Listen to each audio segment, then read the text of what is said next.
جب رشتوں میں خلل واقع ہوتے ہیں تو ان کا آغاز کیسے ہوا تھا؟ بعض عورتیں اپنی جہالت میں یہ سمجھتی ہیں کہ بہو ایسی آنی چاہیے جس کو ہم جوتی کے نیچے رکھیں اور ہمیشہ اس کو زبردستی تابع فرمان رکھیں،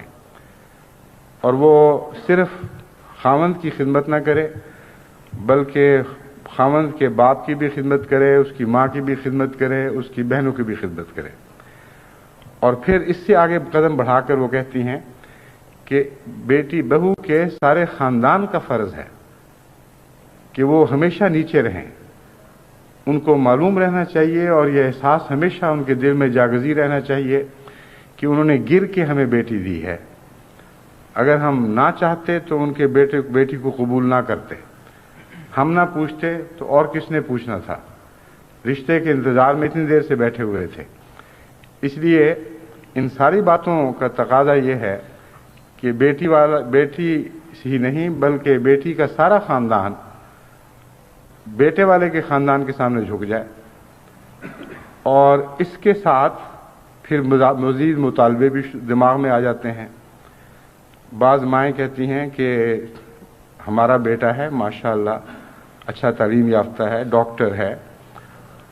اس کو بیٹی ایسی ملنی چاہیے جو اس کی ڈاکٹری تعلیم کا کچھ مزید انتظام کرے، یورپ کے سفر کا انتظام کرے، امریکہ کے سفر کا انتظام کرے، اور خواہ اس کے ماں باپ اپنی جائیداد بیچیں، اپنے زیور بیچیں، اپنے داماد کے لیے کہ مستقبل کو روشن تر کرنے کے لیے وہ اپنے گھروں کے دیے بجھا دیں، لیکن ان کا فرض ہے کہ وہ ایسا ضرور کریں۔ پھر بعض ساسیں یہ تصور جمائے رکھتی ہیں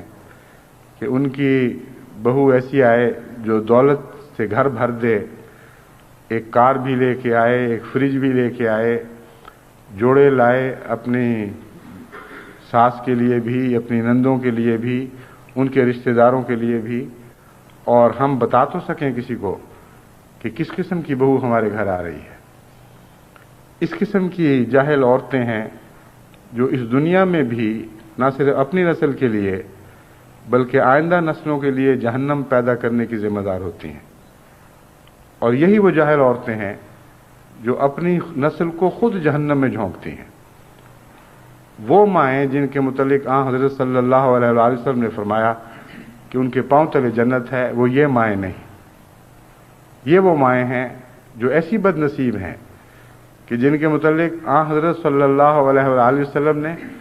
جنت کی خوشخبری یا جنت کی تمنا کی۔